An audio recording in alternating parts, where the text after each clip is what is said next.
Okay, I kind of put it on the back, partly because I was waiting on a little bit more information. Miss Robin Humphreys is with us today, and I'm going to go ahead, rather than make her wait to the end of the meeting, allow you to go ahead and come forward if you want to. And the presentation that is in your packet, or was on your table, I think 3 of them actually had it in their packet, and 2 of them I think got it a little later. But the arts in this community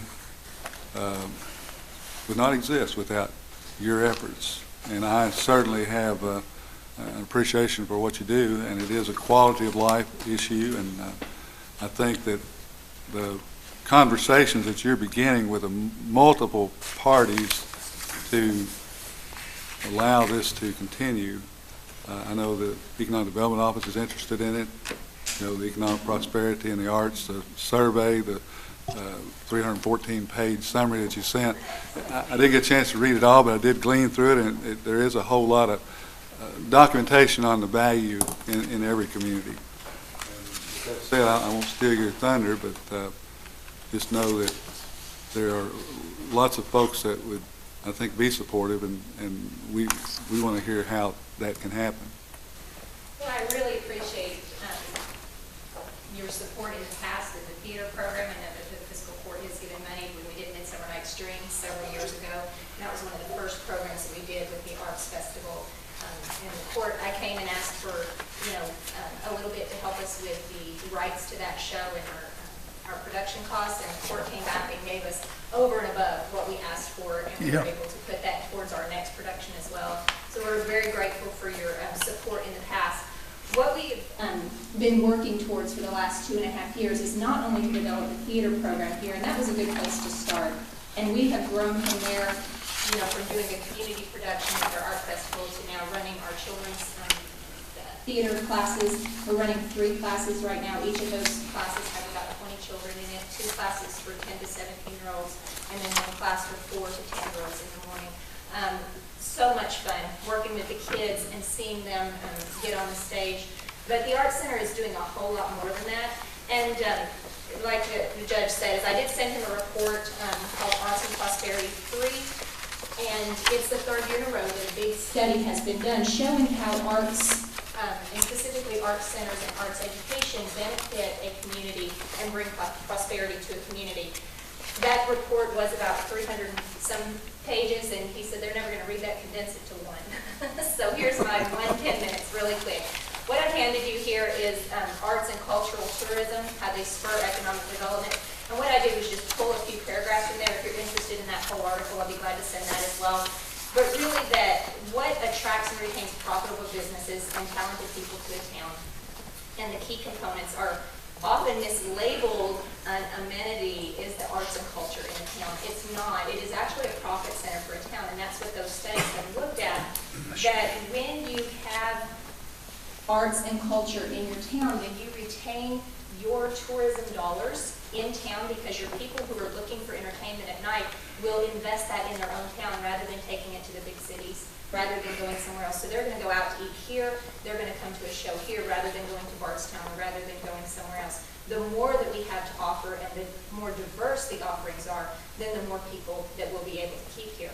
The other thing we do is raise the culture in town. I know we've been doing musicals. We just did Guys and Dolls. A lot of people have never heard of that. It's the #1 Broadway show. I mean, it's considered the greatest Broadway musical of all time. If we can bring that to kids who've never heard of that before and be able to expose them to a whole new world, which is what we're doing in Aladdin right now, then we will see the culture in a area raised. And when you raise the culture in an area, you bring people up to a different level. You give them higher expectations, and you also have industry that is interested in coming to your area because they see it as a thriving community with a thriving arts center, with a thriving culture.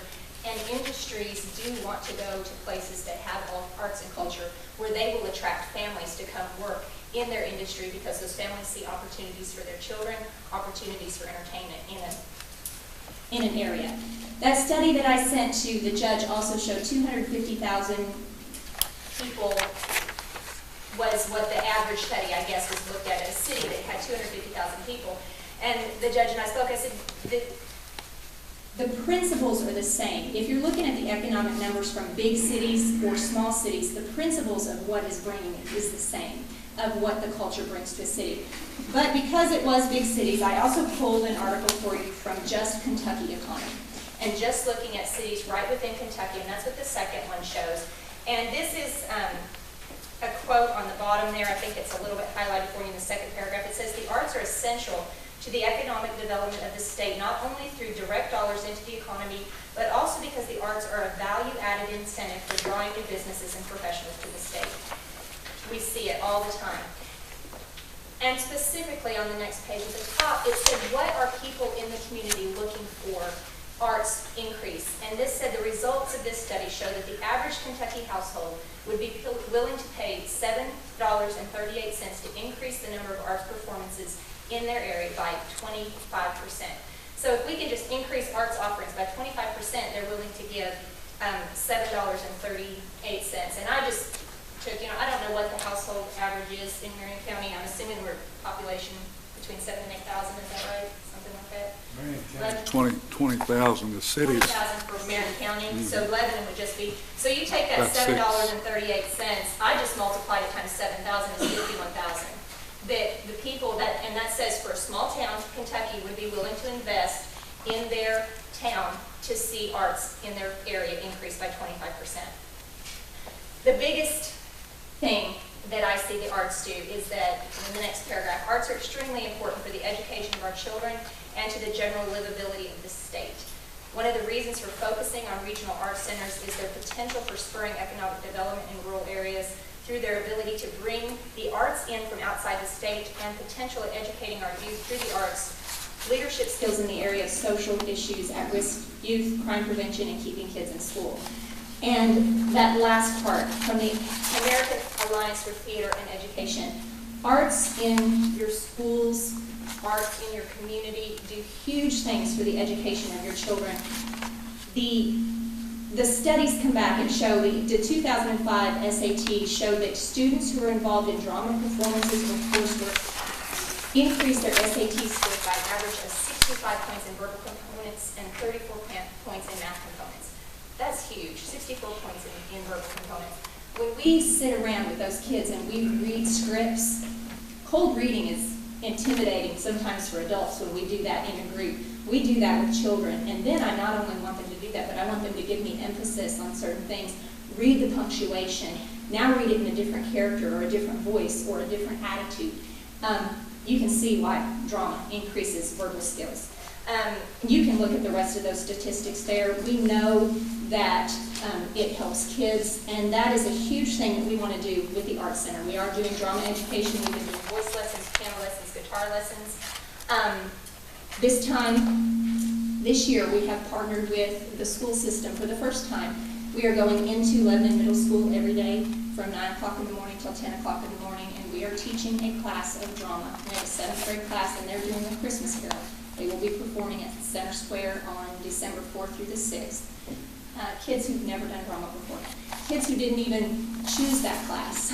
But you ought to see, where they're coming. And Mr. Ferris is going to be playing Scrooge in that. The students are going to be supporting him on stage.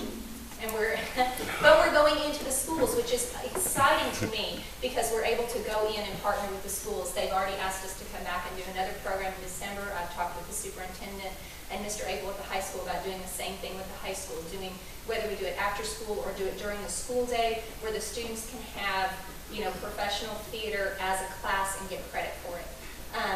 We want to do more classes for the community. I have things in place to do a community orchestra, both for the students and for community members who play instruments, to have a community orchestra that meets once a week. We want to see more free arts events. Again, that's what raises the culture. A lot of people who've never been to a play before, they've never been to, something like that. We want to be able to do free events that they will come and expose themselves to.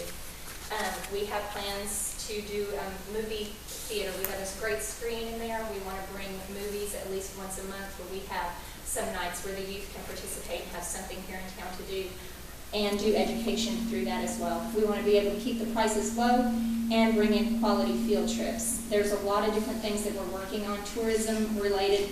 We can't do all that without funding and without, having an art center. Every art center that I know of in the state is funded through grants, through city grants, through tourism, sometimes city council. You don't find an art center that is able to do the events and make enough money to pay for their operations. Because arts events, generally, we're good if we break even.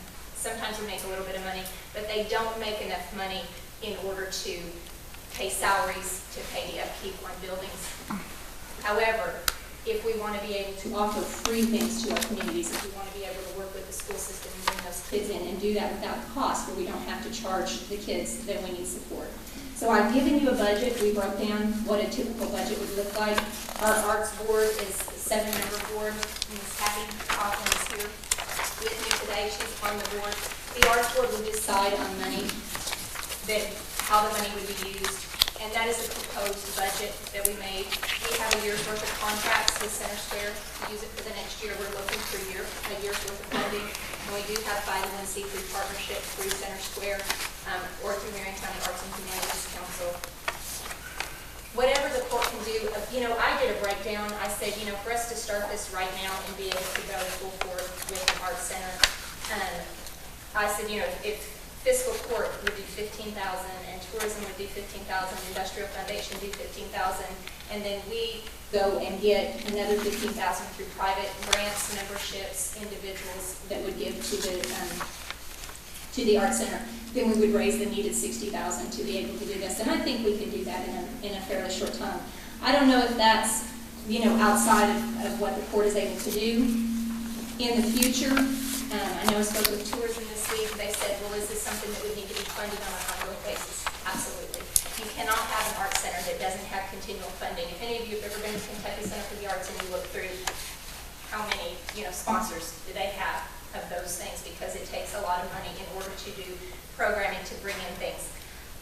We would be applying for state grants, private grants, doing memberships. I have a membership for Kentucky Center for the Arts. It's $100 a year. I don't make anything from that. Maybe get tickets sooner or something like that, but I don't get anything for it. It's just a support of arts. So we would look at doing something like that, hopefully in the future, be able to do memberships and other ways of fundraising. But that's what we're looking towards. That's what we're working towards. And there's a lot of events we'd like to do. We can't do them without funding. We can't continue to work towards it. Questions? As far as the grant applications, how's that all working out? We have not put, this is our, we are just doing grant applications, and the first one is, to the local leaders and say, is this something you want? Are you willing to be behind it financially? And then we will do grants. We just have, again, partnered with Marion County Arts and Humanities Council with their 501c3. A lot of those grants, you need to have 501c3 status. I have a UPS grant laying on my desk. There's all kinds of state grants and that kind of. A lot of them look at those grants too if you've got some local match or local support. So it makes you have better chances. Better chance of getting a grant. I guess about 3 weeks ago, went to a Central Kentucky Foundation meeting. One thing I'd like to see, and in my term we won't be able to get there, but the exchange of wealth in the next generation, this baby boomer generation, has got about $750 million in Marion County that's going to change hands. And if 3% of that were captured into a community foundation, will allow about $440,000 a year to be doled out. Two different, it's known that people want to leave a legacy. It's known that people want to carry on something, a benefit that they have a passion about. And where it be education, where it be youth programs or whatever, but there's a lot of value to a community foundation. Muhlenberg County Judge Rick Newman put on a program at the Judges Conference 2 years ago. A guy named Felix Martin lived his whole life in Florida. He's from Muhlenberg County. He died. He left $55 million to Muhlenberg County. Well, they didn't have a foundation, but that's what he dictated that it run through. So instantly they started a community foundation, and they are able to dedicate $200,000 a year toward youth and recreation development and $200,000 a year toward economic development. But I know this is a little off the subject, but it relates to what hopefully some funding source that could be a repetitive, dedicated, stream. If we get a community foundation or something in place, then people could give to that cause, and that could be assigned out on a yearly basis. Right. But we're not there yet. So right now, what we got to do is figure out a way to get there. And that's what I'm just saying. We can't continue to go forward. We can continue with theater programming that we do. Our theater programming has gotten so busy already, but we want to do more than that, more than just theater. We want to do concerts. We want to do festivals. We want to bring Karen Knotts, who's Don Knotts' daughter. I've been speaking to her. I've talked to her 3 or 4 times on the phone. She wants to come to our community and do a presentation on growing up with Don Knotts. She's a comedian and does all kinds of things. And I have somebody else that I would like to bring in on the same weekend who does a show called Barney Fife Fully Loaded. Let's do a Mayberry Days and bring those people into the Arts Center, work with the restaurants downtown to do things, do a parade, bring some music and downtown, and do free concerts downtown that are part of that. And there's so many things we can do, but it is a lot of time, organization that I can't do anymore, or we can't. We need somebody to do that. Whether we hire another director as a board and look for somebody to do that. But I think we have the building. Let's put a full-blown arts center in it. Furniture in the lobbies, make it look nice, make it welcoming, and I think we will draw people in, especially if we combine tourist events of that kind, and then educate our kids in the arts. I don't know if any of you all saw this week, Carrie Fowler, she's from here in Marion County. She was in the Courier Journal in their focus on youth and talking about wanting to go to Broadway. Carrie's been involved in our theater program. She's been involved in Springfield's theater program for 6 or 7 years and has got that basis. And she plans to be a Disney princess, perform at Disney World, or go to Broadway and audition. I have children in my theater classes that I know, I'm like, a kid in a couple years, I would be willing to take them to go do some auditions for some Broadway things. They've got the potential there. We can raise that bar, and then what does that do for the economic, development of a community to say we have somebody on Broadway for our community? We named streets after our, Miss Kentucky's. So. Anything else? Board have any more questions or? No, I think it's a great idea, and I can definitely see where it would actually bring the best of people out.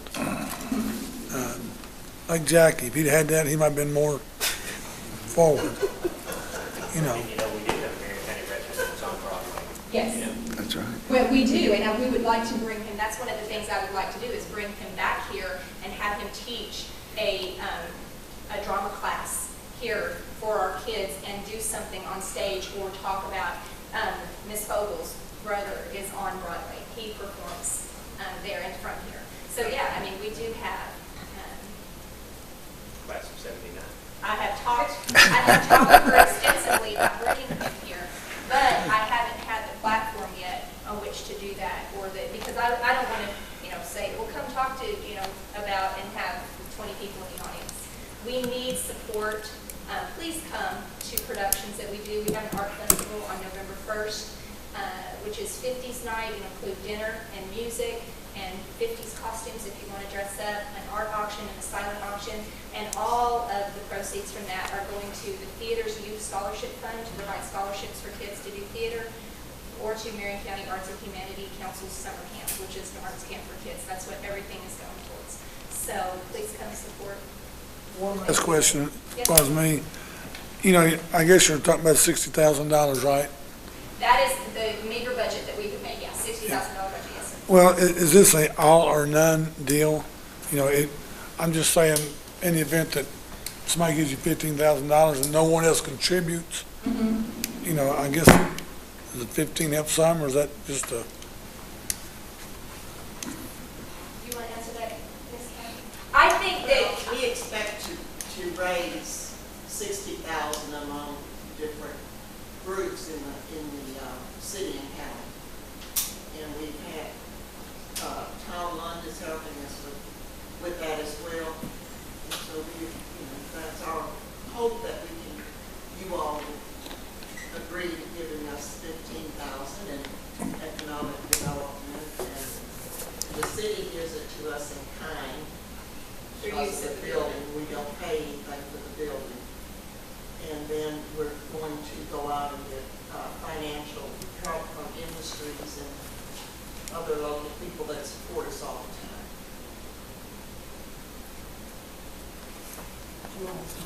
time. Unlimited quarters, you can see here today, and we'd like to talk about it, and I guess get back with you, or you get back with us, That'd be if great. that'll work for you. We thank you for presenting the idea and getting it out in front of us, and Absolutely. maybe by the next meeting, 1st of November, we can come up with an answer. I'll be glad to leave you some other papers for the other magistrates. It'd be great. I've got one last question. Whenever I played the ass in the nativity scene when I was 6 years old, did that help me? Absolutely. Did it, I'm sure that it did. Did it bring you out of your shyness? Okay, Do what happened I with. just wondered. You played what part? That there's what happened with. Barney Fife, fully loaded. I worked in that 95 movie. Well, thank you very much, Ms. Robin.